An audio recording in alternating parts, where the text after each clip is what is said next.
بلال بھائی گھبراہٹ بے چینی اور اتنے ذہن میں برے برے خیال آتے ہیں جو میرا اندر کام جاتا ہے نا کہ یہ کیا ہے، کیا میں ایسا بھی کبھی سوچ سکتی ہوں کسی کے لیے کر سکتی ہوں، وہ بھی اپنوں کے لیے؟ مجھے بہت خوف آتا ہے بلال بھائی۔ رابعہ کہتی ہیں کہ مجھے کوئی روحانی مسئلہ تو نہیں ہے؟ دیکھیں ان کے سر، کندھے اور ٹانگے، سینہ یہ جھگڑا ہوا ہے۔ اب کہا جائے کہ یہ کس کی طرف سے یہ تو مرشد کا انہوں نے خود ہی بتایا کہ مرشد کر رہے ہیں۔ برکیف ہمارے ہاں تو یہ ہے کہ مرشد صرف اللہ کے رسول ہے، باقی جو ان سے جڑ جائے وہ آپ سے اچھا ہے۔ ختم ہو گئی بات۔ ہاں جی، تو لیکن آج کل یہ بڑا کام دیکھیں ہم بھی کہیے کہ لوگوں کے مرشد ہیں، بڑا کام ہے یہ، اربوں روپے کی انڈسٹری ہے اور بغیر انویسٹمنٹ کے۔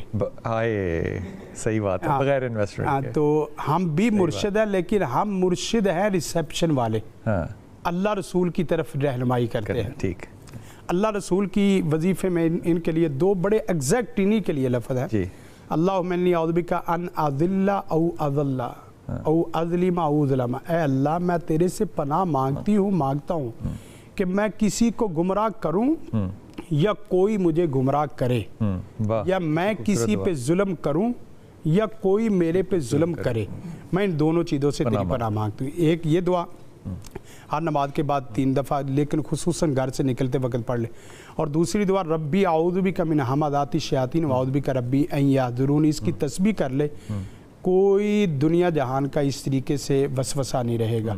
اور ساتھ سورۃ یاسین صبح، عصر اور سونے کے وقت پڑھ لے۔ سینہ اور سینے سے متعلقہ جتنے مسائل ہیں وہ تمام کے تمام انزائٹی کے مسائل اور ڈپریشن کے مسائل وہ سارے اللہ کے فضل و کرم سے حل ہو جائیں گے انشاءاللہ تعالی، اللہ کے فضل و کرم سے۔